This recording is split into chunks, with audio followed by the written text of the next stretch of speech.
పాత నిబంధనలో దేవుడు కఠినంగా ఉన్నట్టుగా కనిపిస్తుంది, కఠినంగా ఉన్నట్టుగా మనకి కనిపిస్తుంది బైబిల్లో. అయితే ఇంత కఠినమైన శిక్షను అమలు చేస్తున్నటువంటి దేవునికి ఏమంటే మరో పక్క జాలి కూడా ఒకటి ఉందండి, మీరు బాగా గమనించాలి. ఇంత కఠినమైనటువంటి దేవునికి మరో పక్క జాలి కూడా ఉంది. అది ఎవరు గమనించట్లేదు. ఎందుకంటే జలప్రళయం రప్పించటానికి ఏమండి, జలప్రళయం అనేది రాత్రికి రాత్రే వచ్చిందా? ఎవరికి చెప్పకుండా చెప్పాలి.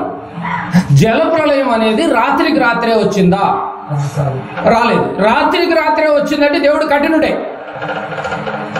కానీ దేవుడు నిజంగా ఎంత జాలి దయా హృదయం కలిగినటువంటి వాడంటే జలప్రళయం రప్పించడానికి 100 సంవత్సరాలు ఎదురు చూశాడు.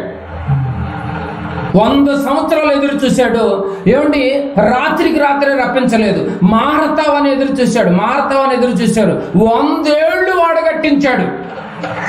అప్పటికప్పుడు జరిగింది కాదు జలప్రళయం రప్పించడానికి. 100 ఏళ్ళు ఎదురు చూశాడు. 100 ఏళ్ళు సువార్త ప్రకటించాడు. బాగా గమనించాలి. 100 ఏళ్ళు వడగట్టించాడు, 100 ఏళ్ళు సువార్త ప్రకటించాడు, 100 ఏళ్ళు ఎదురు చూశాడు అని అర్థం. అంటే జాలి ఉందా లేదా? రాత్రికి రాత్రే వచ్చిందా? ఏమండి, ఇంత కఠినమైనటువంటి దేవుడు నిజంగా ఆ కఠినత్వంలో ఒక జాలి కూడా కనిపిస్తోంది.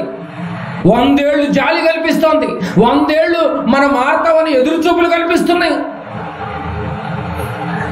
కనిపిస్తున్నాయండి. మారతావని ఇర్మియా గ్రంథము 18వ అధ్యాయం. ఇర్మియా గ్రంథము 18వ అధ్యాయం. ఒకసారి ఒక వచనాన్ని మనం పరిశీలిద్దాం. ఇర్మియా గ్రంథము 18వ అధ్యాయం. దేవుని మనస్సు మీకు అర్థం కావాలి. ఇర్మియా గ్రంథము 18వ అధ్యాయము 7-8 వచనాలు ఒకసారి చదువుకుందాం. 7-8 వచనాలు.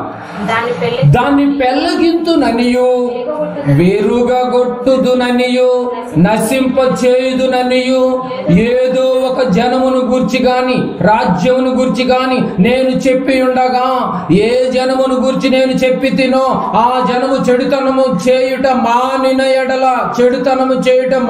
ఎడల నేను వారికి చేయనుద్దేశించిన కీడును గూర్చి సంతాపపడుదును. దేవుడు ఏదైనా చెయ్యాలి అంటే పెరికి వేయాలన్నా, పెళ్ళగించాలన్నా, ఏమంటే నాశనం చేయాలన్నా, నరికి వేయాలన్నా, రాళ్లతో కొట్టి చంపాలన్నా నిజంగా చెడుతనము నువ్వు మానేయాలనే చూస్తున్నాడండి బాబు. చెడుతనమును మానివేయుట ఎడల నేను వారికి చేయనుద్దేశించిన కీడును గురించి సంతాపపడుదునని చూడండి. ఎవరిని గురించి అయితే అలా చేస్తానని చెప్పాడో వారు ఆ మాట విని కీడు మానుకుంటే సంతాపపడుతున్నాడంటే అర్థం ఏంటండి? నీ గురించి సంతాపం పడుతున్నాడంటే ఆలోచిస్తున్నాడనే అర్థం, జాలి పడుతున్నాడనే కదా అర్థం. దేవుని హృదయ కాఠిన్యం వెనకాల జాలి కూడా దాగి ఉందని నీకు అర్థం కావాలి. ఆ జాలి 100 ఏళ్ళు జాలి.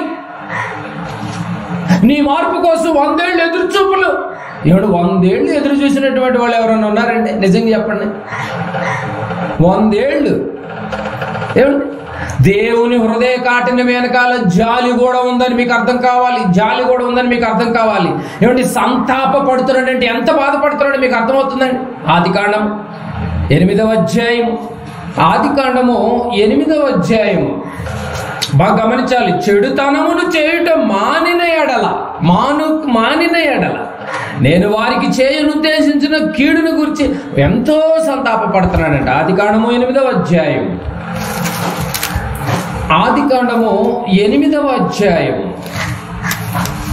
21వ వచనం కూడా చదువుకుందాం. ఎంత సంతాప పడ్డాడు అంటే 8వ అధ్యాయం 21వ వచనం.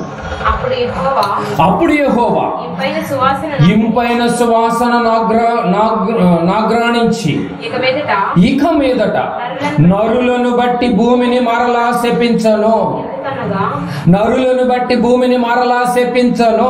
ఎందుకనగా నరుల హృదయాలోచన వారి బాల్యము నుండి చెడ్డది. నేను ఇప్పుడు చేసిన ప్రకారం ఇకను సమస్త జీవులను సంహరింపను. బాగా గమనించాలి. భూమిని మరలా శపించను, ఇక మీదట నరులను సంహరింపను. ఏమర్థమవుతుందండి మీకు పాయింట్? భూమిని మరలా శపించను, నరుల హృదయాలు వచ్చిన వారి బాల్యం నుండి చెడ్డది, నేను ఇలా చెయ్యను అని అనుకుంటున్నాడంటే జాలి కనపడుతుందా లేదా? ఏమంటే జాలి కనపడుతుంది, మీ బాగా గమనించాలి. వారిని మార్చే పని చెయ్యాలి తప్ప ఇలా ఒక్కసారే పెళ్ళగించాను, ఏమండి ఇది కరెక్ట్ కాదు, సరైనది కాదు అనుకుంటున్నాడు. ఏంటి జలప్రలయము గురించి మాట్లాడుతున్న సందర్భం అండి. ఇంకా లైఫ్లో ఈ ప్రపంచం ఉన్నంత వరకు కూడా ఒకటేసారి జలప్రలయంలో ఎవరిని నేను నాశనం చెయ్యను, పెళ్ళగించను, పెరికి వేయను, దానికి సంతాప పడుతున్నాడు, జాలి కలిగి ఉన్నాడు అని చెప్తున్నాడు. చూడండి, జాలి కూడా ఉందండి దేవునికి, బాగా గమనించాలి. 9వ అధ్యాయం 15వ వచనం. 9వ అధ్యాయము 15వ వచనం. అప్పుడు నాకును మీకును సమస్త జీవరాశులకును మధ్యనున్న నా నిబంధనను జ్ఞాపకము చేసుకొందును గనుక సమస్త శరీరులు నాశనము చేయుటకు అలాగు ప్రవాహముగా నీళ్లు రావు. అక్కడక్కడ ప్రవాహంలోకి వచ్చి బిట్లుగా కొంతమంది లేచిపోతారేమో కానీ ఒకటేసారి జలప్రళయంతో మళ్ళీ భూమి మీదకి అనేది రాను. ఎంత మార్పు ఉందో చూడండి దేవుళ్ళు, ఎంత జాలి హృదయం ఉందో చూడండి, ఎంత హృదయంలో సంతాపం పొందుతున్నాడో మీరు బాగా గమనించాలి. ప్రియమైన దేవుని వారలారా, దేవుడు పశ్చాత్తాపడినట్టుగా మనకు అర్థమవుతుంది. ఈ మాట వచనాలు మనం పరిశీలించగలిగితే దేవుని పశ్చాత్తాపం కనపడుతుంది. సమస్త శరీరం నాశనం చేయటకు అలాగు ప్రవాహముగా నీళ్లు రావు. అలాగు జల ప్రళయంలో వచ్చినంతగా నీళ్లు ఇంకెప్పుడు. ఏమైనా అంత కఠినమైనటువంటి దేవుడు జాలి హృదయం కూడా ఉన్నట్టుగా మనకు ఒకటి కనిపిస్తుంది. మీరు బాగా గమనించాలి. ఇవన్నీ వచ్చిన మనం పరిశీలించాలి. సామెతల గ్రంథము 10వ అధ్యాయం, సామెతల గ్రంథము 10వ అధ్యాయం, సామెతల గ్రంథము 10వ అధ్యాయము 31వ వచనాన్ని మనం పరిశీలిద్దాం. సామెతల గ్రంథము 10వ అధ్యాయము 31వ వచనం. నీతిమంతుని నోరు జ్ఞానోపదేశమును పలుకును. నీతిమంతుల నోరు అంట జ్ఞానాన్ని ఉపదేశించే మాటలే పలుకుతారంట. మూర్ఖపు మాటలు పలుకు నాలుక పెరికి వేయబడును. బైబిల్ మీరు అంతా పరిశీలించండి. పెరికి వేయాలి, నరికి వేయాలి, శిక్షించాలి. చూసారండి, నీతిమంతుల నోరు జ్ఞానోపదేశమే పలుకుదు, ఇంకేది పలకటానికి వీల్లేదు. మూర్ఖపు మాటలు పలుకు నాలుక పెరికి వేయబడును. పదాలు అర్థమవుతలేదు. పెరికి వేయబడును, నాలుక కోసేస్తానంటున్నాడు. అప్పుడప్పుడు మనం కూడా నాలుగు తెగ్గొస్తానంటారు. చూసారండి, నోరు కొద్దిగా జారితే నాలుగు తెగ్గొస్తానన్న డైలాగ్ నీదిగా దేవుడిది. దేవుడి డైలాగ్ మనం కాపీ కొట్టి నాలుగు తెగ్గొస్తా. ఎందుకు నాలుగు తెగ్గొస్తా? నీతిమంతుడైతే నోరు జ్ఞానోపదేశం పలుకుతాడు. జ్ఞానాన్ని ఉపదేశించాల్సిన నోరు దేవుడు మూర్ఖపు మాటలు మాలిగితే నాలుగు తెగ్గొస్తానని దేవుడు అంటున్నాడు. మరి మన నోటి నుంచి మూర్ఖపు మాటలు వస్తున్నాయో జ్ఞానోపదేశపు మాటలు వస్తున్నాయో నాలుగున్న వాళ్ళకి అర్థమవుతుందండి ఇది. రైట్. మూర్ఖపు మాటలు పలుకు నాలుక పెరికి వేయబడును అంటున్నాడు. 15వ అధ్యాయం 25వ వచనం కూడా మీరు బాగా గమనించాలి. దేవుని మాటలు ఎంత కఠినంగా ఉన్నాయో, మీరు బాగా శిక్షలు ఎంత కఠినంగా ఉన్నాయో చూసారండి. పెరికి వేయాలి, నరికి వేయాలి, ఏమండి శిక్షించాలి, పెళ్ళగించాలి, కొట్టివేయాలి. 15వ అధ్యాయము 25వ వచనం. 15వ అధ్యాయము 25వ వచనం పరిశీలిద్దాం. గర్విష్ఠుల ఇల్లు 25వ వచనం. గర్విష్ఠుల ఇల్లు యెహోవా పెరికి వేయబడు. నాలుకే కాదు, గర్విష్ఠుల ఇల్లు కూడా పెరికేస్తాడట. ఇల్లు అంటే ఇళ్ళ మీద ఆకులు, బిల్డింగ్లు, స్లాబ్లు పడగొడతాడని కాదు. ఇల్లు అంటే ఇంట్లో మనుషులు ఉంటారు. నాయన అంత అమాయకుడేం కాదు దేవుడు. ఇల్లు అనగా ఇల్లు తీసేస్తాడేమో, ఇంకో ఇల్లు కట్టుకుంటామని దిమ్ముతో ఉండకండి. ఇల్లు అంటే ఇంట్లో ఉన్న మనుషుల గురించి మాట్లాడుతున్నాడు. నువ్వు గర్వంగా ఉన్నావా? ఇంట్లో కుటుంబమా ఒకవేళ గర్వంగా ఉన్నావా? నీ ఇంటిని కూడా పెరికి వేస్తాడు, నీ నాలుకను కూడా పెరికి వేస్తాడు. ఎందుకంటే నీ నోట జ్ఞానపు మాటలు రావట్లేవు. దేవుడి మాటలు మీకు అర్థం కావాలి. ఏమండి, మళ్ళీ చదవండి అన్నమాట. గర్విష్ఠుల ఇల్లు యెహోవా పెరికి వేయబడును, విధవరాలి పొలిమేరును ఆయన స్థాపించును. బాగా గమనించాలి. గర్విష్ఠుల ఇల్లు యెహోవా పెరికి వేయును, నాలుక పెరికి వేయును, ఇల్లు పెరికి వేయును. తప్పు చేస్తే రాళ్లతో శిక్షించబడును. ఈ మాటలన్నీ ఏమర్థమవుతుందండి? దేవుడు ఎంత కఠినంగా ఉండాలని మీకు అర్థం కావాలి. పాత నిబంధన మనము చూస్తే తప్పు చేస్తే పెరికి వేస్తున్నట్టుగా మనకి కనబడుతుంది. అర్థమైంది కదండి ఇప్పటి వరకు కొన్ని వచనాలు. ఇంకా మీరు ఎహెజ్కేలు గ్రంథము, ఇర్మియా గ్రంథము, యెషయా గ్రంథము, పాత నిబంధన మొత్తం మీరు చూడండి, మండిపడుతూ ఉంటాడు తండ్రి అయినటువంటి దేవుడు. పాత నిబంధనలో యెహోవా దేవుడు మండిపడుతూ ఉంటాడు, శిక్ష వేయటానికి రెడీగా ఉంటాడు. తల్లిదండ్రుల మాట వినపోయినా కూడా బిడ్డలకు శిక్ష వేయటానికి, వివాహ విషయంలో తప్పు జరుగుతున్నా కూడా ప్రధానమైన తర్వాత అక్కడ శిక్ష వేయటానికి. పాత నిబంధన మొత్తం ఎంత కఠినంగా ఉందో మీరు బాగా గమనించాలి. దేవుడు ఇంత కఠినంగా ఉన్నా కూడా ఏమండి మరి ఇంత కఠినంగా ఉంటే ఎట్లండి, మరి ఇంత కఠినం ఉంది మరికి రాదని అంటావేమోనని జాలిని కూడా ఒక పక్క ఏమండి 100 సంవత్సరాలు వెయిట్ చేశాడండి. మామూలు విషయం అండి, వాడగడటానికి 100 సంవత్సరాలు సువార్త ప్రకటించాడు నోవహు గారు. ఇది ఎవరికి కనిపించదు. మీ దేవుడు కఠినంగా ఉన్నాడు, మీ దేవుడు శిక్షిస్తున్నాడు, మీ దేవుడు రాళ్లతో కొట్టి చంపమన్నాడు అని ఇదే చూస్తున్నారు. కానీ దాని వెనక ఇంత వెయిటింగ్ ఉన్న సంగతి ఎవరికి అర్థం కావట్లేదు. అది జాలి, అది దయ, అది కృప. ఇది పాత నిబంధన బాగా గమనించాలి. రైట్. అయితే ఏమండి ఇక క్రొత్త నిబంధనలోకి వచ్చేసరికి దేవుడు ఎలా మారిపోయాడు మీరు చూడాలి. మనం వచనాన్ని ముందుగానే మనం చదువుకున్నాం. ఆయన నీతిమంతుల మీదనో అనీతిమంతుల మీదనో వర్షము కురిపించుచున్నాడు, ఆయన పక్షపాతం లేనటువంటి వాడు అనే మాటలు వచ్చేస్తున్నాయి కొత్త నిబంధనకు వచ్చేసరికి. అపోస్తుల కార్యములు 17వ అధ్యాయము, అపోస్తుల కార్యములు 17వ అధ్యాయము కొత్త నిబంధనలో కొన్ని మాటలు మనం పరిశీలిద్దాం. అపోస్తుల కార్యములు 17వ అధ్యాయం 30వ వచనం, 17:30. 17వ అధ్యాయం 30వ వచనం. ఆ అజ్ఞాన కాలమందును దేవుడు చూచి చూడనట్లుగా ఉండెను. అది అజ్ఞాన కాలము, దేవుడు చూసి చూడనట్టుగా ఉండెను. ఇప్పుడైతే అంతటను అందరును మారు మనసు పొందవలనని మనుషులకు బతిమాలుతున్నట్లేదు. అక్కడ ఆజ్ఞాపించుచున్నాడు. అందరూ మారాలన్నది ఆజ్ఞ. ఒకప్పుడు చూసి చూడనట్టుగా వదిలేసా, ఇప్పుడైతే మారు మనసు పొందవలనని. ఇప్పుడైతే అంతటను అందరూ మారు మనసు పొందవలనని. ఆ కాలంలో చూసి చూడనట్టుగా ఇప్పుడైతే అందరూ మారాలి. ఆ కాలంలో చూసి చూడనట్టుగా వదిలేసా, ఇప్పుడైతే అందరూ మారాలి. దేవుడు మనసు మీకు అర్థం కావాలి. మనిషి మార్పును కోరుతున్నాడు దేవుడు. క్రొత్త నిబంధనలో మనిషి మార్పును కోరుతున్నాడు. అర్థమవుతుందండి? క్రొత్త నిబంధనలో మనిషి మార్పును కోరుతున్నాడు దేవుడు. మనిషిని పెరికి వేయాలని కోరట్లేదు, మనిషిని లేపేయాలని కోరట్లేదు, మనిషిని నాశనం చేయాలని కోరట్లేదు, మనిషిని శిక్ష వేయాలని కోరట్లేదు. క్రొత్త నిబంధనలో దేవుడు మనిషిని పెరికి వేయాలని కోరట్లేదు, మార్పును కోరుతున్నాడు. ఏమండి క్రొత్త నిబంధనలో మనిషికి మారటానికి అవకాశం ఇస్తున్నాడు. ఇంకా బాగా చెప్పచ్చు. క్రొత్త నిబంధనలో మనిషికి ఏమిస్తున్నాడంట? అవకాశం ఇస్తున్నాడు. అవకాశాన్ని ఇష్టం వచ్చినట్లుగా వాడుకుంటే మాత్రం చాలా ప్రాబ్లం వచ్చింది. అవకాశాన్ని కాళ్ళదనుకోవద్దు. వాళ్ళకి 100 సంవత్సరాల అవకాశం ఇచ్చాడు. వాళ్ళకి 100 సంవత్సరాల అవకాశం ఇస్తే కాళ్ళదనుకుంటే జల ప్రళయంలో ఏమండి ఉబ్బిపోయారు శవాలు గొట్టలు. అవకాశాన్ని కాళ్ళదనుకోవద్దని చెప్తున్నాడు. క్రొత్త నిబంధనలో మార్పుకు అవకాశం ఇస్తున్నాడు. అంతటను అందరూ మారు మనసు పొందవలనని ఆజ్ఞ ఇది. బతిమాలతం లేదండి, ఆజ్ఞ. మార్పు కోరుతుంది క్రొత్త నిబంధన మార్పు కోరుతుందండి. మరి ఎంతగా మారాం మనం? చూద్దాం. దేవుడు కూడా ఒక నిర్ణయానికి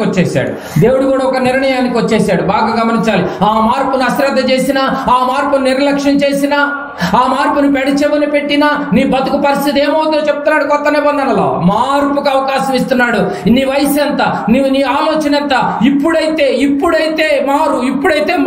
ఒకప్పుడు చూసి చూడకుండా వదిలేశాను, ఇప్పుడు పర్టికులర్ గా చూస్తున్నాను. నిన్ను బాల్యం నుండి చూస్తున్నాను, యవ్వనం నుండి చూస్తున్నాను, నడి వయసులో చూస్తున్నాను, వృద్ధాప్యంలో చూస్తున్నాను, దేవుని నమ్ముకున్న వాడిని చూస్తున్నాను, నమ్మనటువంటి వాడిని నేను చూస్తూనే ఉన్నాను. కేవలం మార్పును కోరుతుంది క్రొత్త నిబంధన. చూద్దాం బైబిల్లో మత్తయి సువార్త 13వ అధ్యాయం. మత్తయి గారు రాసినటువంటి సువార్త 13వ అధ్యాయము. మన మార్పు ఎంతవరకు ఉంది? మత్తయి సువార్త 13వ అధ్యాయము మత్తయి సువార్త 13వ అధ్యాయం 24వ వచనం నుంచి చదువుకుందాం. మత్తయి సువార్త 13వ అధ్యాయము 24వ వచనం నుంచి. ఆయన మరి యొక్క ఉపమానము వారితో చెప్పిన, బాగా వినాలి మీరు ఇక్కడ.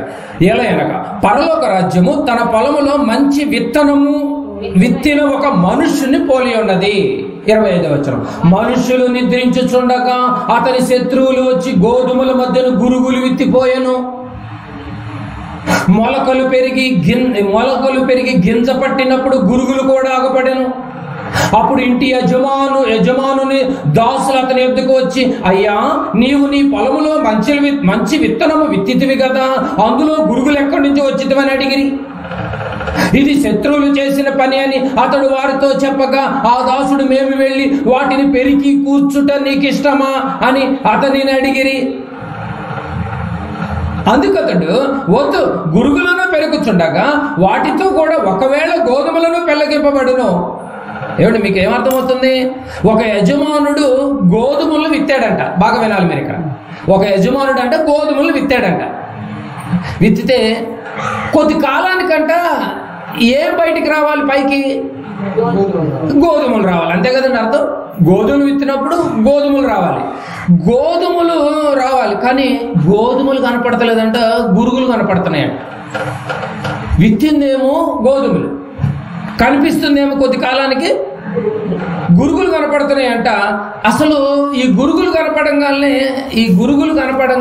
అక్కడ ఉన్నటువంటి దాసుడు వచ్చి యజమానులకు చెప్తున్నాడు. పొలాన్ని వేసేటటువంటి దాసుడు ఉంటాడు కదండి, వచ్చి యజమానుడికి చెప్తున్నాడు. ఏమని చెప్తున్నాడు? ఆ ఇంటి యజమానుని దాసును అతని యొద్దకు వచ్చి, అయ్యా, నీవు నీ పొలములో మంచి విత్తనము విత్తితివి. మంచి విత్తనం అంటే గోధుమలు విత్తావు కదా. దాసుడు యజమానుడికి చెప్తున్నాడు, వానరుడికి చెప్తున్నాడు మన లెక్కలో. అప్పుడు, నీవు నీ పొలములో మంచి విత్తనములు విత్తితివి కదా, అందులో గురుగులు ఎక్కడ నుండి వచ్చితివని అడిగిరి. గురుగులు ఎక్కడి నుంచి వచ్చినాయి అని అడిగిరి. 28వ వచనం. ఏమండి, దాసులు గమనించారు, యజమానికి వచ్చి చెప్పారు. యజమానికి వచ్చి చెప్పినప్పుడు 28వ వచనం, ఇది శత్రువులు చేసిన పని అని అతడు వారితో చెప్పగా. యజమానుడు చెప్తున్నాడు, ఇది శత్రువులు చేసినటువంటి పని అని చెప్పగా ఆ దాసులు అంటున్నారు, మేము వెళ్ళి వాటిని ఇమిడియట్ గా పెరికంటే నరికి వేయటం, పీకి వేయటం, పెళ్ళగించటం, తీసేసేస్తాం అని అన్నారండి. దాసులు అన్నారు, అయ్యో మరి మేము అన్ని తీసేస్తాం, మరి గోధుమల పంట పైకి రావట్లేదు ఈ యొక్క గురుగుల వల్ల అని చెప్పేసి అన్నారు. అప్పుడు ఆ యజమానుడు అంటున్నాడు, నిజంగా 29 చూడండి.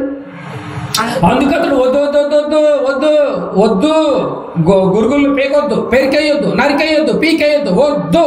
యజమానుడు అంటున్నాడు, గురుగులను పెరుగుచుండగా, గురుగులను పెరికేటప్పుడు మీరు కత్తితోనో ఎట్లా తీస్తారు కదా, గురుగులను పెరికివేయేటప్పుడు వాటితో కూడా ఒకవేళ గోధుమలు కూడా పెళ్ళగింతురేమో, గోధుమలు కూడా పంట కూడా కట్ అయిపోద్దేమో. కనుక ఈ పదాన్ని మీరు బాగా అండర్లైన్ చేసుకోండి. కోతకాలము వరకు రెంటిని కలిసి ఎదగనీయుడే. ఏమంటున్నాడండి? మనతో పాటు సమానంగా పెరగనీయండి. గోధుమలతో పాటు గురుగులు కూడా సమానముగా పెరగనీయండి. కోతకాలం వచ్చుద్ది. పంట కోసే కాలం వచ్చింది కదండి, కోతకాలం వచ్చుద్ది. అప్పటి వరకు ఎదగనివ్వండి. మనతో పాటు దుష్టులను కూడా ఎదగనివ్వండి. ఇంతకీ ఏమండి, మనతో పాటు దుష్టులను ఎందుకు ఎదగనివ్వమంటున్నాడు? ఎందుకు బతకనివ్వమంటున్నాడు? ఎందుకు బతికిపోమంటున్నాడు? ఇదే కదండి మన పాఠం ఆలోచిస్తుంది. సమాజంలో జరుగుతున్నటువంటి దుష్టులను ఏమండి విచ్చలవిడిగా పేట్రేగిపోతున్నా దేవుడు ఎందుకు బతకనివ్వమంటున్నాడు? ఎందుకు వాళ్ళని బతికిపోమంటున్నాడు? ఎందుకు వాళ్ళని పెరగనివ్వమంటున్నాడు? దాసుడు వచ్చి చెప్పినా వద్దు వాళ్ళని పెరగనివ్వండి. ఎప్పటి వరకు అంటది? కోతకాలం ఒకటి ఉంది. ఈ యొక్క లోకాన్ని ముగింపు రోజు ఒకటి ఉంది. ఆ రోజు దొరుకుతారు, అదే పంట కాలం. ఏమండి అర్థమవుతుందండి మీకు పాయింట్? అంటే సంఘములో, సమాజములో దుష్టులు ఉన్నారు, ఏమండి గురుగులు ఉన్నారు. గోధుమలు ఉన్నాయి, గురుగులు ఉన్నాయి. బాగా గమనించాలి. ఇంతకీ గోధుమలు ఎవరు, గురుగులు ఎవరు? అది కూడా తెలియాలి మరి మనకి. ఇప్పుడు ఇంతకీ గోధుమలు ఎవరు, మరి గురుగులు ఎవరు? మరి గురుగులు గోధుమలు ఒకసారి పెరుగుతున్నాయి. మరి గోధుమలు ఎవరు, గురుగులు ఎవరు, అది కూడా చూద్దాం మనం. మనతో పాటు ఉన్న దుష్టులు ఎందుకు బ్రతకనివ్వమంటున్నాడు, ఎందుకు వాళ్ళని పెరగనివ్వమంటున్నాడు, ఎందుకు ఎదగనివ్వమంటున్నాడు, సమానంగా ఎదగనివ్వమంటున్నాడు మళ్ళీ పైగా. అంతే కదండి. కలిసి అంటే అర్థం ఏంటండి? ఏమన్నా ఉందా అండి అక్కడ? కలిసి ఎదగనివ్వమంటున్నాడు. మీరు బాగా గమనించారో లేదో? 13వ అధ్యాయం మీరు బాగా గమనిస్తే 30వ వచనంలో కోతకాలం వరకు రెంటిని కలిసి సమానంగా పెరగనివ్వండి. వాటిని అసలు టచ్ కూడా చేయొద్దు. ఏమిటి? గురుగులను అసలు మీరు టచ్ కూడా చేయొద్దు. పెరగనీయుడి ఎదగనీయుడు అంటే అర్థం ఏంటండి? పెరుగుడు విరుగుడు కొరకే కంగారేం పడకండి. పెరగని. ఎక్కడి వరకు? ఒక రోజు కోతకాలం వచ్చింది, కోతకాలం వరకు పెరగనివ్వండి అని దాసులు చెప్పగల దాసులు ఆగిపోయారు. ఇంతకీ గోధుమలు ఎవరు, గురుగులు ఎవరు? కింద వచ్చిన వాళ్ళు మనకు చూస్తే అర్థమవుతుంది. చూడండి, గోధుమలు ఎవరు, గురుగులు ఎవరు? 13వ అధ్యాయం 37వ వచనం. అందుకాయన ఇట్లా నేను మంచి విత్తనము విత్తువాడు మనుష్య కుమారుడు. అది గోధుమ పంట. అది మంచి విత్తనం విత్తేవాడు ఎవరు? మనుష్య కుమారుడు అంటే ఎవరు? మనందరికీ తెలిసి యేసు ప్రభుల వారు. అంటే యేసు ప్రభుల వారి ద్వారా విత్తబడినటువంటి వాడు గోధుమ పంట. రైట్, గోధుమ పంట. నెక్స్ట్ పొలము లోకము అంటే పొలం. మీరేం చెప్పి మళ్ళీ వరి, మినుములు, పెసలు ఈ ధాన్యాల గురించి ఆలోచన చేయకండి. ఇక మళ్ళీ బైబిల్ పరిభాషలోకి వచ్చేసేయండి. ఇక్కడ లోకము, పొలము. మంచి విత్తనములు ఎవరు? ఏమండి? మంచి విత్తనములు రాజ్య సంబంధులు, దేవుని సంబంధులు, క్రీస్తు సంబంధులు. రైట్. వీళ్ళు గోధుమలు. గురుగులు దుష్టుని సంబంధులు. అర్థమవుతుంది కదండి? గురుగులు గోధుమలు ఎవరు? ఇప్పుడు అర్థమవుతుందా? గోధుమలు దేవుని సంబంధులు, గురుగులు దుష్టుని సంబంధులు. మరి ఈ గురుగులు విత్తున్నాడు ఎవడు? గోధుమలు విత్తింది యేసు ప్రభుల వారని అర్థమైంది, మనుష్య కుమారుడు అని అర్థమైంది. మరి గురుగులు విత్తున్నాడు ఎవడు? గురుగులు దుష్టుని సంబంధులు అని ఉంది కదండి. 30వ వచనం చూడండి. ఇప్పుడు 39 చూడండి.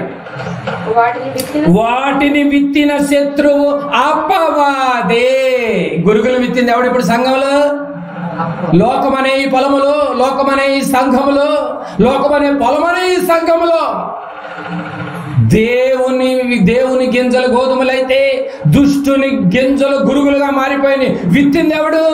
ఈ దుష్టులను సంఘములో విత్తింది ఎవరు? అపవాది విత్తుతున్నాడు. బాగా గమనించాలి. దుష్టులను ఎవరు విత్తుతున్నారు? అపవాది. పొలంలోనే విత్తుతున్నాడు. బాగా గమనించాలి. పొలంలోనే విత్తుతున్నాడు. ఏమండి? లోక సంబంధమైన వ్యవసాయములో గోధుమలు విత్తితే గోధుమలే వస్తాయి, వరి విత్తితే వరే వచ్చుద్ది. కానీ గోధుమలు గురుగులవు. లోక సంబంధమైన పంటలో గోధుమలు గురుగులవు. అంతే కదండి? గోధుమలే అవుతాయి, గురుగులు అవ్వవు. కానీ దేవుని వ్యవసాయంలో గురుగులు గోధుమలు అవుతాయి. గోధుమలు గురుగులు అవుతాయి, గురుగులు గోధుమలు అవుతాయి. అందుకే రెంటిని పెరగనివ్వండి. అప్పుడే కట్ చేయొద్దు. మీరు ఎంతసేపు దుష్టులు పెరుగుతున్నారు, దుష్టులు గురుగులుగా మారిపోయారు అంటున్నారు. కానీ దేవుని వ్యవసాయంలో రివర్స్ అయ్యేటట్టు పరిస్థితులు ఉన్నాయట. గోధుమలు గురుగులుగా మారే అవకాశం ఉంది, గురుగులు గోధుమలుగా మారే అవకాశం ఉంది. ఏమంటే మీకు అర్థమవుతుందండి మీకు పాయింట్? అంటే రాజ్య సంబంధులు గురుగులుగా, దుష్టుల సంబంధాలుగా మారుతున్నారు. దుష్టుల సంబంధులు దేవుని సంబంధులుగా మారే అవకాశం ఉంది. నా కుమారుడు ఈ లోకానికి వచ్చే కోతకాలం టయానికి కనుక ఇద్దరిని పెరగనివ్వండి. ఎవడు స్టాండర్డ్ గా ఉంటాడో నేను చూస్తా ఫైనల్కి వచ్చేసరికి. ఏమండి ఎంత కాపాడుకోవాలండి? వెయిటింగ్ చూశారండి. ఆనాడు వాళ్ళకి 100 సంవత్సరాల వెయిటింగ్ అన్నా ఉంది. మనకి ఇంతలో కనపడే ఆవిరి లాంటి జీవితం అన్నాడే. బాగా గమనించాలి. కోతకాలం వరకు ఎందుకు ఎదగమన్నాడంటే గురుగులుగానే ఉంటాయా? ఒకవేళ గోధుమలుగా మారొచ్చేమో, గోధుమలు గురుగులుగా మారుతాయేమో చూసుకోండి. ఏమంటే నిజంగా గోధుమలుగా మొదలుపెట్టిన వాడు గోధుమలతోనే జీవితాన్ని ముగించుకుని వెళ్ళిపోవాలి. గురుగులుగా మారాల్సిన అవకాశం నీకెందుకు? అసలు ఎందుకు చేస్తున్నావు నువ్వు? అంతే కదండి? గురుగులుగా ఉన్నటువంటి వాడు గోధుమలుగా మారితే అదృష్టం. కానీ గోధుమలుగా ఉన్నవాడు గురుగులుగా మారితే ఎవడు విత్తుతున్నాడు? నిన్ను విత్తింది ఎవరు? అసలు దేవుడు. నువ్వు మరి వాడు విత్తేటట్టుగా ఎందుకు అవకాశం ఇస్తున్నావు నువ్వు? రెండిటిని ఎదగనివ్వండి, కలిసి ఎదగనివ్వండి. ఇప్పుడు గోధుమలు గురుగులు ఏమనకూడదు, కామగా ఎదగనివ్వండి. గురుగులు ఎదగనివ్వండి, గోధుమలు ఎదగనివ్వండి. దాసులు అసలు ఏం చేయొద్దు అన్నాడు. వద్దు అన్నాడు కదండి. వద్దు, వాళ్ళని టచ్ కూడా చేయొద్దు. వాళ్ళని టచ్ చేసే ప్రయత్నములో గోధుమలకి నష్టం వచ్చే ప్రమాదం ఉంది అన్నాడా లేదా? కనుక గోధుమలు గురుగులు ఎప్పుడు మ్యాచ్ అవ్వదు. కలిసి ఎదగనివ్వండి. కోతకాలం వరకు వెయిట్ చేస్తున్నాడు అన్నమాట. వెయిట్ చేస్తున్నాడు. నువ్వు గురుగులుగా మారకుండా చూసుకో. ఈ వెయిటింగ్ అదే. రాజ్య సంబంధిగా మారిన నీవు గురువుగా మారతావా? ఏమండి, పొట్టి చెక్కయ్య ఏమండి మారనంత వరకు గురువుగా ఉన్నాడు. అంతే కదండి, గురువుగా ఉన్నాడు. మారిన తర్వాత గోధుమగా మారిపోయాడు. అంతేనా? తేడా జరిగిందా?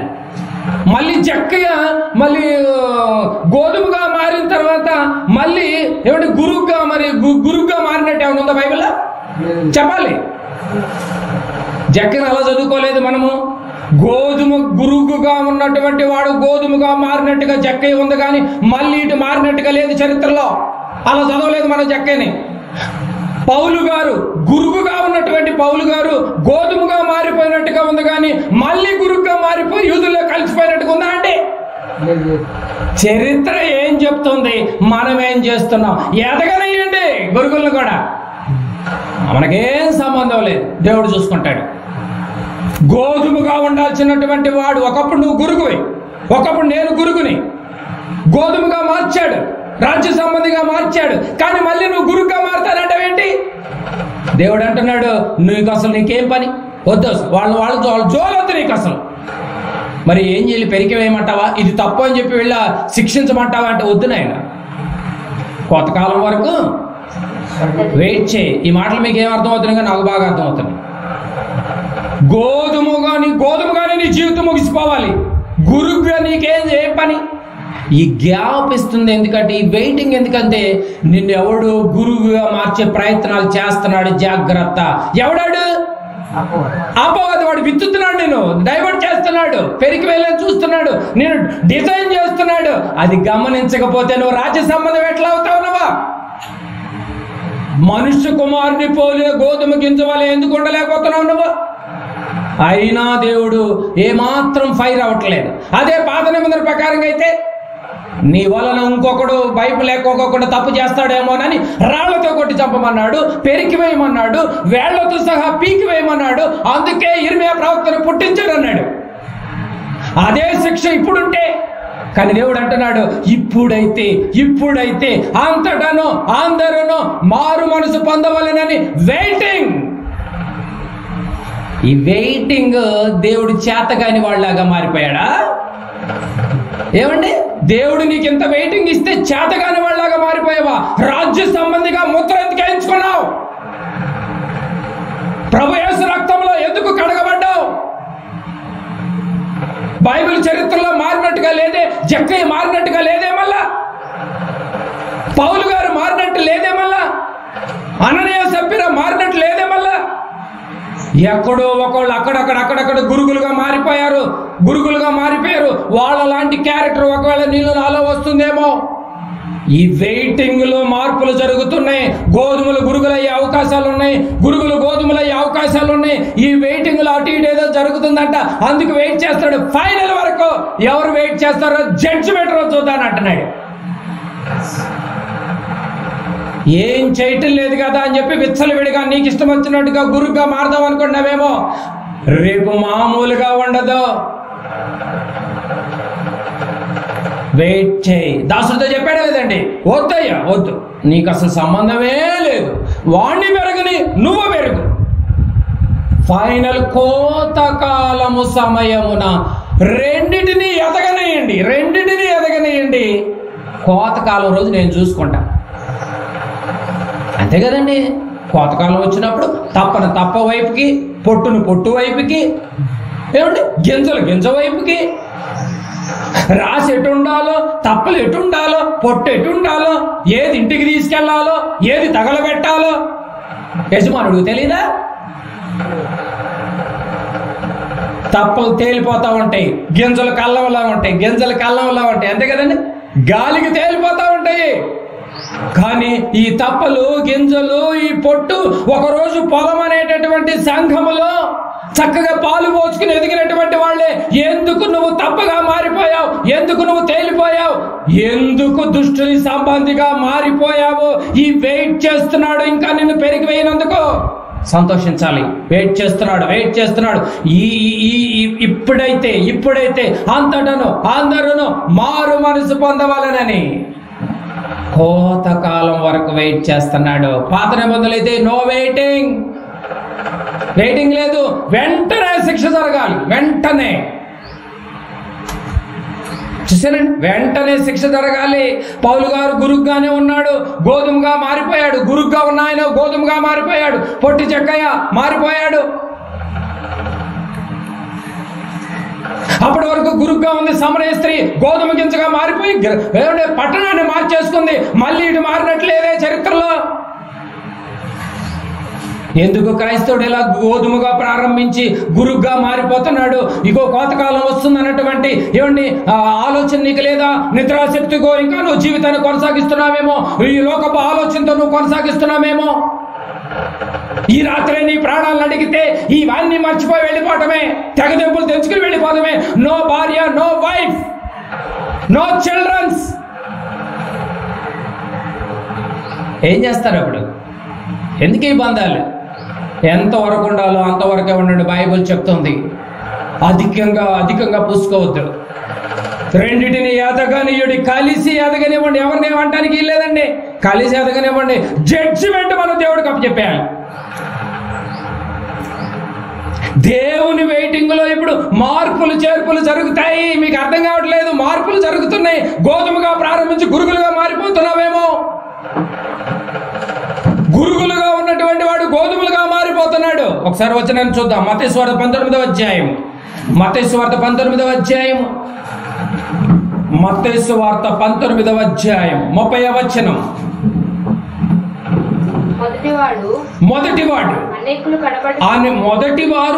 అనేకులు అవో చివరికి వెళ్ళిపోతున్నారు. ఏమండి, ఇది వేరే ఎవరినో ఉద్దేశించి అన్నమాట కాదు, నిజమే, మనల్ని ఉద్దేశించిన మాటలు ఇవి. మొదటివాడు, ప్రారంభించినటువంటి వాళ్ళు, స్టార్ట్ చేసినటువంటి వాళ్ళు అనేకులంట కడపటి వారు అయిపోతున్నారండి. చివరి లిస్టులోకి వెళ్ళిపోతారు. అడ్రస్ కూడా లేదు. నెక్స్ట్ కడపటి వారు, అసలు వీళ్ళు రావటం ఏంట్రా అన్నటువంటి వాళ్ళు ఎక్కడికి వచ్చేసారు ఇప్పుడు? మొదటి వారగుదురు. ఉందండి, అంటే గురుగులు గోధుమలు అయిపోతున్నాయి, గోధుమలు గురుగులైపోతున్నాయి. ఈ వెయిటింగ్ లో కాబట్టి మారతారని వెయిట్ చేస్తున్నాడు. కోతకాలం వరకు మారతారని వెయిట్ చేస్తున్నాడు. కోతకాలం వరకు ఎవరిని చూడదు ప్రియమైన దేవుని వారలారా, మీరు ఎవరిని చూడదు, ఎవరిని పట్టించుకోవద్దు. వాళ్ళు అట్ట వీళ్ళెట్టి ఇవన్నీ మనకు అనవసరం. నువ్వు ఎట్టున్నావు చూసుకో, నీ కుటుంబం ఎట్టుందో చూసుకో. కుటుంబం ఎట్టుందండి? ఆత్మీయతలో కుటుంబం ఎట్టుంది అది గమనించుకోను. నా ఆత్మీయతలో నా కుటుంబం బాగా ఎదుగుతుందా లేదా అది గమనించు ప్రియమైన దేవుని వారలారా. పేతురు గారు రాసినటువంటి రెండవ పత్రిక అర్థమవుతుందండి ఎందుకు ఎదగనివ్వమంటున్నాడు? ఎదగాలి, అంతే. ఇద్దరూ ఎదగాలి. దుష్టత్వంలో ఆడు ఎదగాలి, దేవుని రాజ్య సంబంధిగా నువ్వు ఎదుగుతూనే ఉండాలి. అంతేగాని దుష్టుని సంబంధిని చూసి నువ్వు ఎదగలేకుండా నువ్వు ఆగిపోతే నువ్వు కడపటి లిస్టులో పోతావు. నువ్వు ఏమండి? పేతురు గారు రాసినటువంటి రెండవ పత్రిక పాపం తెలియదు ఎవరినో అంటున్నారని అనుకుంటున్నారు. బైబిల్ అందరికీ చెప్తుంది. దుష్టుడు అయితే పొడుచుకొచ్చుద్ది, రాజ్య సంబంధం అయితే బాధపడి అమ్మో నేను గురువుగా మారకూడదని జాగ్రత్త పడతాడు. ఏమండి? పేతురు గారు రాసినటువంటి రెండవ పత్రిక 3వ అధ్యాయము 9వ వచనం. కొందరు ఆలస్యమని ఎంచుకొనున్నట్లు ప్రభు తన వాగ్దానమును గురించి ఆలస్యం చేయవాడు కాడు గాని ఎవడు నశింపవాలని ఇచ్చేంపక అంటే గురుగు కూడా మారాలనే చూస్తున్నాడు ఇక్కడ. అది పాయింట్ మీకు. గోధుమ గురుగ్గా మారకూడదని కోరుకుంటున్నాడు. గురుగ్గా ఉన్నటువంటి వాడు గోధుమగా మారాలనే కోరుకుంటాడు, కానీ గురుగ్గా ఉండాలని కోరుకోవట్లేదు. అంటే ఎవడునూ నశింపవల్ని చింపక అందరూ మారు మనసు పొందవాలని కోరుచు ఉందా అండి? అంటే అందరూ మారు మనసు పొందవాలని కోరుచు మీ ఎడల దీర్ఘశాంతం గలవాడే ఉన్నాడు. మీ ఎడల దీర్ఘశాంతం గలవాడే ఉన్నాడు. అంటే మారకపోతే శిక్ష, మారితే ఏ శిక్ష లేదు. ఈ వెయిటింగ్ అదే, ఈ దీర్ఘశాతం అదే, ఈ గ్యాప్ అదే. నువ్వు పరిశీలించాలి. ఇంకా నువ్వు బ్రతుకుతున్నావంటే ఏదో కలలు కనుకోగాకు. ఆయన కోత మొదలేస్తే పరిస్థితి ఏంటి? కోతకాలం ఈ రోజు అయితే పరిస్థితి ఏంటి? ఈ రాత్రి నీ ప్రాణాన్ని అడిగితే పరిస్థితి ఏంటి? అదే కోతకాలం. ఈ లోకాన్ని ముగించడం కోతకాలం అయితే నా మరణంతో ముగించడం కూడా కోతే. ఏమండి? మనుషులను మార్చే బోధ చేయాలి. క్రొత్త నిబంధన మొత్తం మార్చే బోధ, మనుషులను మార్చే బోధ, క్రీస్తులోనికి నడిపించే బోధ. ఈ బోధ తప్ప మరి ఏ బోధ చేయటానికి రైట్స్ లేవు సేవకులకి. బాగా గమనించాలి ప్రియమైన దేవుని వారలారా. ఇప్పటికైనా మారు అంటున్నాడు. ఈ గ్యాప్ ఇస్తుంది, అందుకే నువ్వు మారాలని కోరుకుంటున్నాడు. మత్తయి సువార్త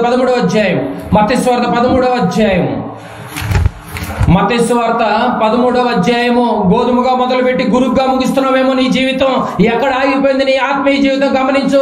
నీకన్నా వెనకాల ఉన్నటువంటి వాడు మొదటివాడు అయిపోతున్నాడు. ఇది మీరు బాగా గమనించాలి. గోధుమగా ప్రారంభించి నువ్వు గురుగ్గా క్లోజ్ చేయకు. నీ జీవితాన్ని క్లోజ్ చేస్తే ఏమవుతుందో చెప్తున్నాడు. 13వ అధ్యాయము మత్తయి సువార్త 13వ అధ్యాయము 40-41 వచనాలు. గురుగులు ఎలాగూ కూర్చబడి అగ్నిలో కాల్చివేయబడును, అలాగే యుగ సమాప్తి ఎందుకు జరుగును. అగ్నిలోనే వెళ్ళిపోయింది ఇంకా గురుగులు. మనుష్య కుమారుడు తన దూతలను పంపుచు వారు ఆయన రాజ్యములో నుండి ఆటంకములను సకలమైన వాటిని దుర్నీతి పనులను సమకూర్చి అగ్నిగుండములో పడవేయుదురు. దేని గురించి మాట్లాడుతుంది బైబిల్? గోధుమల గురించి, ఆ పంట గురించి మాట్లాడుతున్నాడా? ఆ పంట నువ్వేనయ్యా, ఆ పంట నేనేనయ్యా. 42 అక్కడ ఏడుపును పండ్లు కొరుకుటయ్యి ఉండును. అక్కడ ఏముంటాయి అంటే ఏడుపు పండ్లు కొరుకుటే ఉంటది. గోధుమగా ఉన్నటువంటి వాడు గోధుమ పంటగానే ముగించి నీ జీవితాన్ని గురువుగా మారటానికి ప్రయత్నం చేయొద్దు.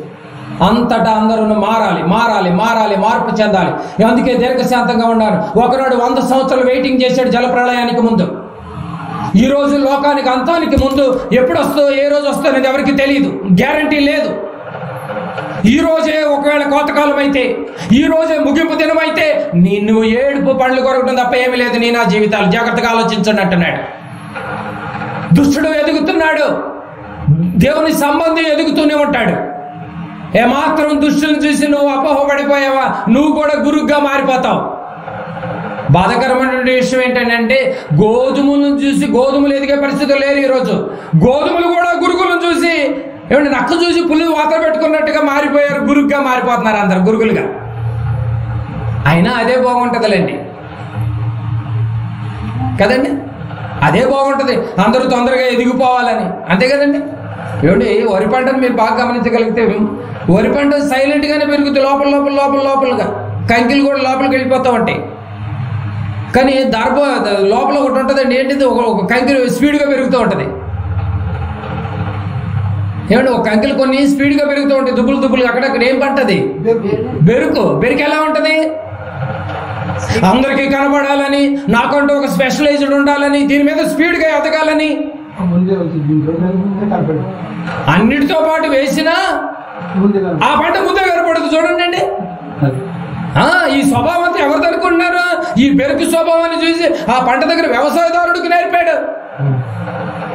ఈరోజు అందరూ ఎదగాలని, ఈరోజు అందరూ స్పీడ్గా ఎదగాలని, తొందరగా ఎదగాలని ఏం చేయటానికి? రాలిపోతుంది, కోసేసి గట్ల మీద పడేసి తొక్కి వేయబడటానికి తప్ప ఏమన్నా ఉపయోగం ఉందండి? అది కూడా మళ్ళీ యజమానుడే చేయాలి. గోధుమ పంటగా ఉన్న నీవు గోధుమగానే ముగించి నీ జీవితాన్ని గురువుగా మార్చే ప్రయత్నం చేసుకోకు.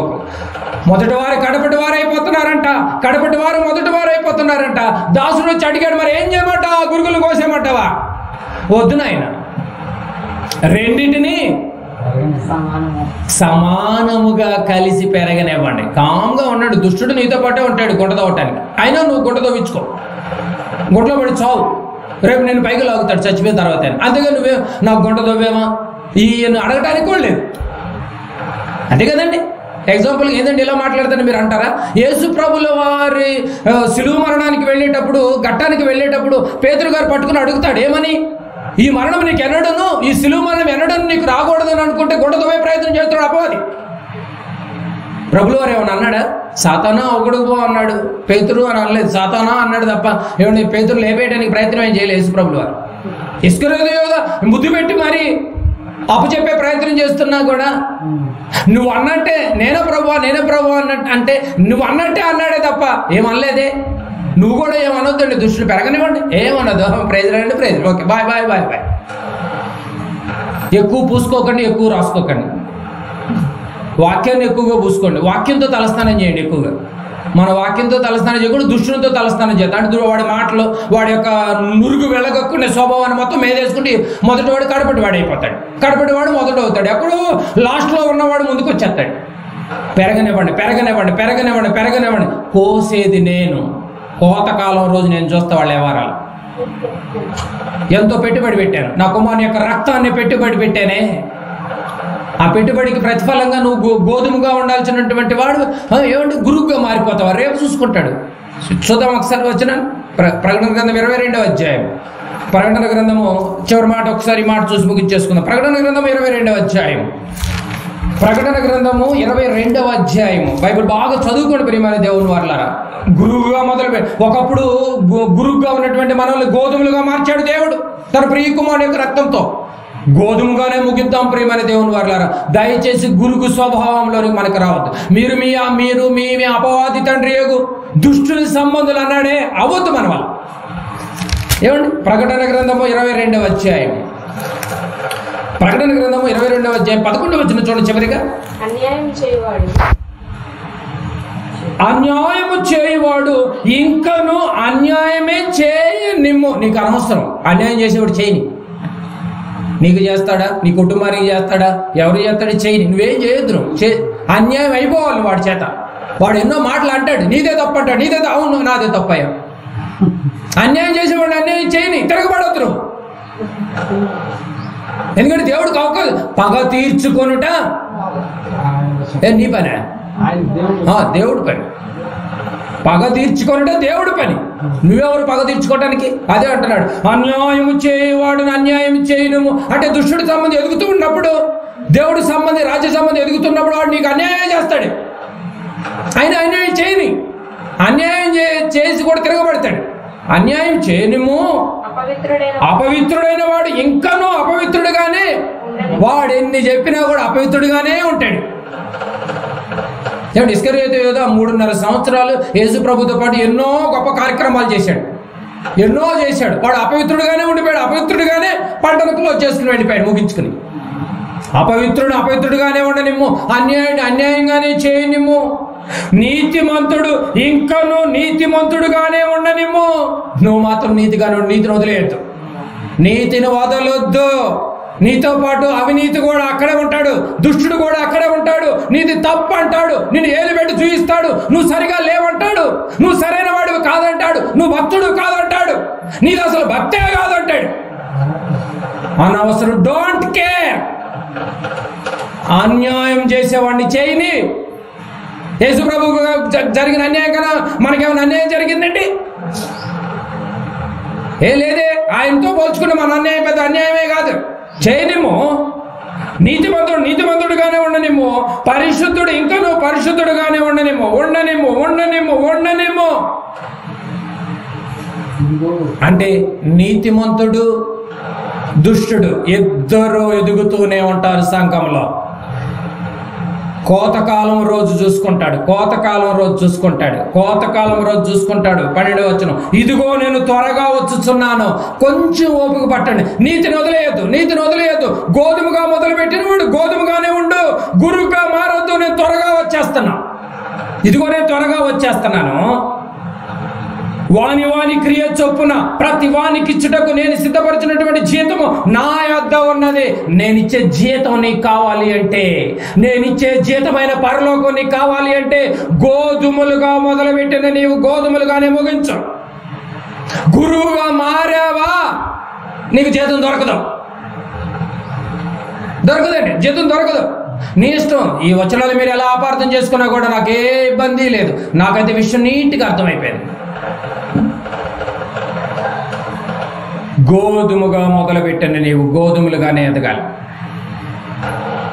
ఒక పక్క వస్తాడు విత్తేవాడెవడు? అపవాది వచ్చి దుష్టులను కూడా సంఘంలో విత్తి వెళ్తాడట. మరి గొడవ పెట్టాలిగా. మరి ఆ సంగతి ఎవరు ఐడెంటిఫై చేయలేకపోతున్నారు. రెండు కలిసి ఎదగని ఎవరినే ఒక్క మాట అనొద్దు. అవసరమైతే క్షమించమని కాళ్ళమైన మీదనే పడండి. తొందరపడి నోరు జారొద్దు. ఎదగని వాళ్ళే ఎదగని. నోరు జారొద్దు. నీ నోటిని కాచుకొమ్ము. నువ్వు మందిరానికి వెళుతున్నావు, నువ్వు మందిరానికి వెళ్ళినప్పుడు నీ నోటిని కాచుకొనుము. నీ హృదయమును తొందరపడనివ్వకు. ఆయన ఆకాశమందు ఉన్నాడు, నువ్వు భూమి మీద ఉన్నావు కనుక ఏమన్నా ఆయన తలుసుకుంటే ఎంతండి? నీకు జీతం కావాలా? గోధుమగా ఉంటేనే నీ ముగింపు. రేపు నీకు జీతం వచ్చింది, అది పర్లో. లేదు నేను నాకు ఇష్టం వచ్చినట్టుగా ఊరేగుతాను, నువ్వు అసలు గురుగులు అపవాది వచ్చి విత్తిన సంగతి కూడా నువ్వు గమనించకపోతే ఏమనాలండి? ఏమనాలి చెప్పండి? ఆ మాత్రం తెలియదు నీకు? గోధుమల్లో ఎలా మంచి పవిత్రతను సంపాదించుకున్నావో, అమూల్యమైనటువంటి రక్తంలో ఉన్నటువంటి నీవు ఎలా ఎదగాలో తెలుసుకున్నటువంటి నీవు ఎందుకు గురుగులుగా మారిపోయావు? ఎందుకు మొదటి వాడివి కడబడిగా మారిపోయావు? మరి కోతకాలం రాబోతుంది, జీతం వద్దా? దుష్టులను పెరగనియ్యాలా, పెరికివేయాలా? పాత నిబంధనలో పెరికివేయాలి, క్రొత్త నిబంధనలో పెరగనియ్యాలి. ఎప్పటి వరకు? కోతకాలం వరకు. కోతకాలం ఎప్పుడనేది కూడా గ్యారంటీ లేదు. ఆల్రెడీ కోతకాలం జరుగుతూనే ఉంది. కోత విస్తారముగా ఉన్నది, పనివారు. ఇదిగో దేవుడు ఇలాంటి సేవకుల ద్వారా, సేవకుల మాటల ద్వారా, దేవుని యొక్క వాక్కుల ద్వారా ఇలా కోత జరుగుతోంది. నీ యొక్క అంతరాత్మను పరిశీలించుకో. కోత జరుగుతుంది ఆల్రెడీ. బాగా ఆలోచించాలి ప్రియమైన దేవుని వారలారా. అన్యాయము చేయవాడు ఇంకనూ అన్యాయం చేయనము, నీతిమంతుడు ఇంకనూ నీతిమంతులుగానే ఉండనేమో.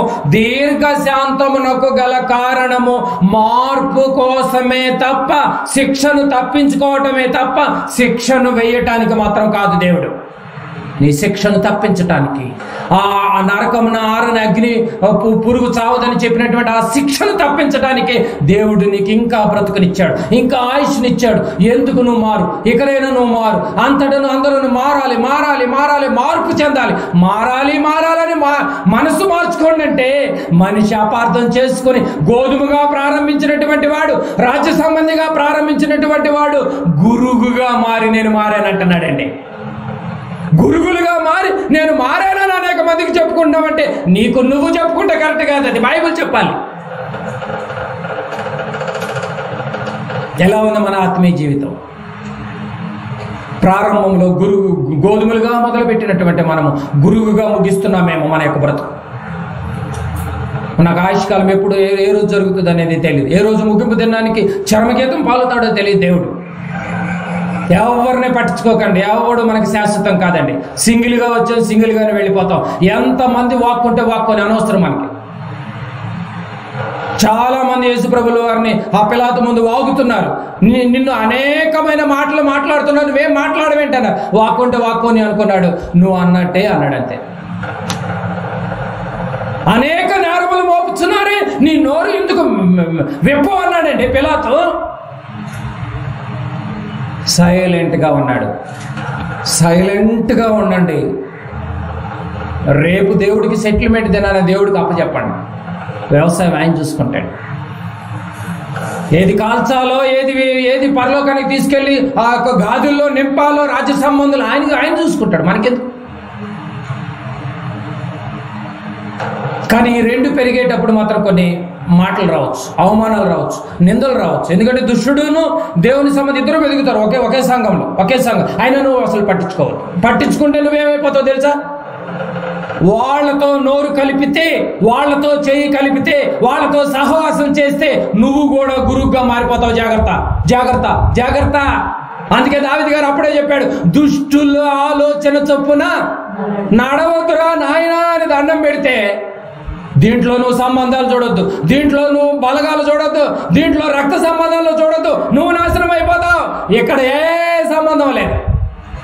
నీ ఆత్మ నీదే, నీ ఆత్మ నీదే, నా ఆత్మ నాదే. నా ఆత్మకి నేను లెక్క చెప్పుకోవాలి, నీ ఆత్మ నువ్వు చెప్పుకోవాలి. భర్తకు భార్య చెప్పుకోవాలి, భార్యకి భార్య చెప్పుకోవాలి, భర్త ఆత్మకు భర్తే చెప్పుకోవాలి లెక్క. పిల్లల ఆత్మ పిల్లలే చెప్పుకోవాలి. అంతే కదా. భర్త దేవుల్లో ఉన్నాడు కదా, మిగతా వాళ్ళందరూ లాగుతాడు అనుకుంటున్నారేంటి? ఇదేమన్నా లోకంలో పెళ్లి విందులు అనుకుంటున్నారేంటి? ఒకళ్ళు చెప్తే మొత్తం కుటుంబం మొత్తం వెళ్ళి మొత్తం తిని రావటానికి లేదండి. గోధుమల్నే, రాజ్య సంబంధుల్నే పరలోకానికి తీసుకువెళ్తాడు. మిగతా వాళ్ళందరినీ కాల్చి వేస్తాడు అన్నాడు. అదే మత్తయి సువార్తలో. పాత నిబంధనలో ఇమీడియట్ గా శిక్ష, కొత్త నిబంధనలో జాలి, దయ, వెయిటింగ్. మారతారని. ఈ వెయిటింగ్ నువ్వు అశ్రద్ధ చేసి కాలమును వృధా చేస్తున్నావేమో. జాగ్రత్త, జాగ్రత్త. ఇంకా టైం ఉందో నువ్వు అనుకుంటున్నావేమో. ఏ రోజు కన్ను మోస్తామన్న గ్యారంటీ ఎవరికి లేదు. ఒకవేళ ఈ క్షణంలో కన్ను మూస్తే పరిస్థితి ఏంటో ఒకసారి ఈరోజు చెక్ చేసుకున్నావు?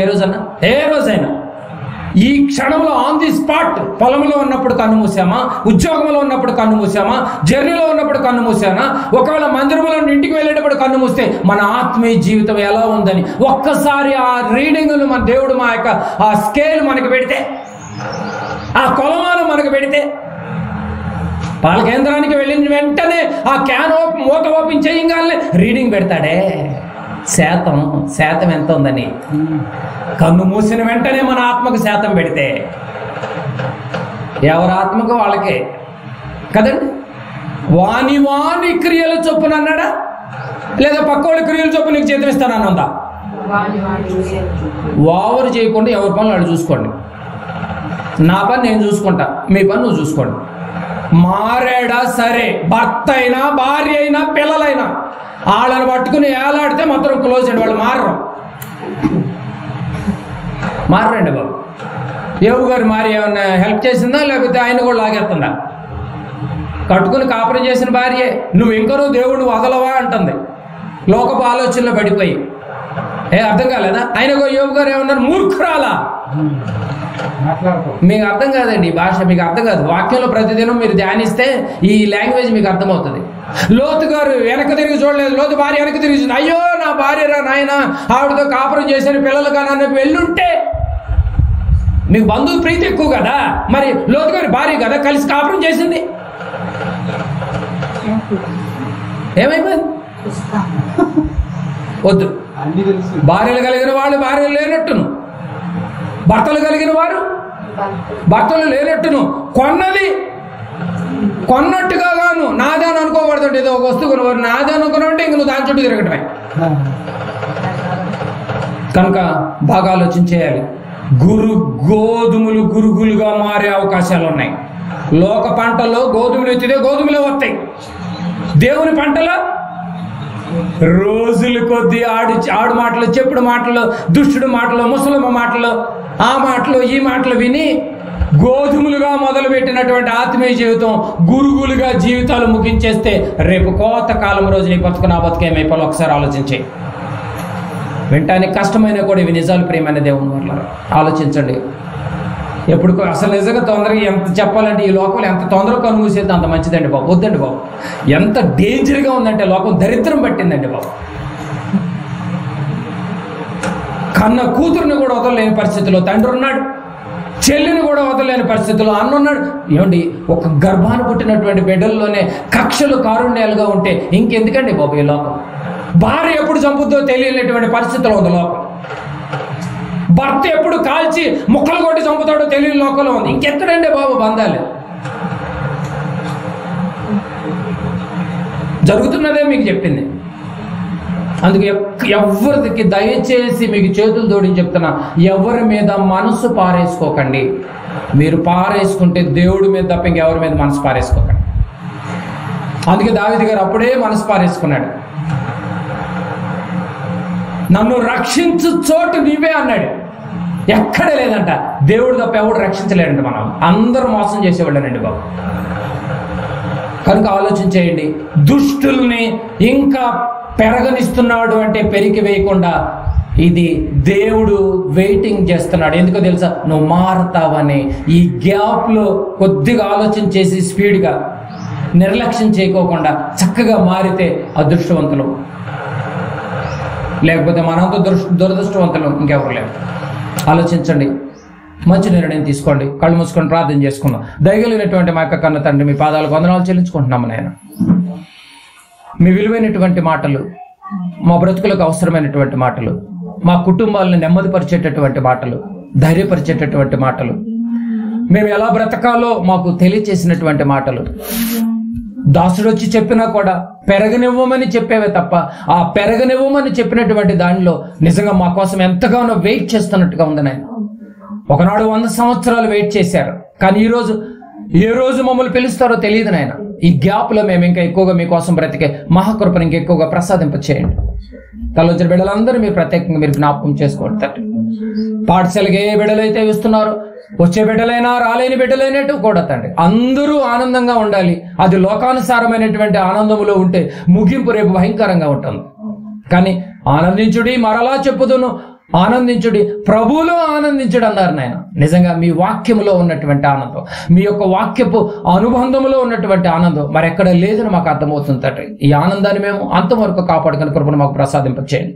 ఒకప్పుడు తెలుసో తెలియక లోకంలో గురుగులుగా బతికినటువంటి మమ్మల్ని నాయన, మీ ప్రియకుమారుని యొక్క రక్తంలో మమ్మల్ని కడిగి రాజ్య సంబంధులుగా చేసి, సంఘములో లోకం అనేటటువంటి విత్తనములో నిజంగా పొలములో మాకు ఒక మంచి రాజ్యం అనేటటువంటి దేవుని రాజ్య సంబంధిగా మార్చినటువంటి మీ ముందు మేము ఎల్లప్పుడూ గోధుమలుగానే మేము ఆ యొక్క జీవితాలు ముగించాలి తండ్రి. కానీ అపవాది ఆశలతో పడిపోయి, వాడి యొక్క ఆలోచనలో పడిపోయి గురుగులుగా మార్చుకుంటున్నామంట నాయన. నిజంగా మీరు ఎంతగా బాధపడుతున్నారు మాకు అర్థమవుతుంది తండ్రి. ఇది అర్థం చేసుకొని అందరూ మారాలని, మార్పు చెందాలని. ఒకప్పుడైతే వదిలేసేనేమో, ఇప్పుడైతే చూసి చూడటకు ఒకప్పుడు వదిలేసేనేమో, కానీ ఇప్పుడైతే అంతటను అందరూ మారాలని కోరుకున్నటువంటి మీ మనసును అర్థం చేసుకున్నటువంటి పిల్లలైనటువంటి మేమే మార్పుకపోతే లోకంలో ఉన్నటువంటి వాళ్ళు ఇంకెందుకు మారుతారు తండ్రి? బిడ్డలందరికీ మంచి మనస్సును దయచేయమని, రాలేక దూరంగా ఉన్నటువంటి మీ మాటలను ఎక్కడెక్కడైతే అన్ని చోట్ల వింటున్నటువంటి ప్రతి మాటలను వింటున్నటువంటి ప్రతి కుటుంబాన్ని ప్రత్యేకంగా మీరు జ్ఞాపకం చేసుకోమని మా ప్రభువును ప్రియరక్షకుడైన యేసుక్రీస్తు నామమున ప్రార్థన సమర్పించి అడిగి వేడుకుంటున్నాం తండ్రి.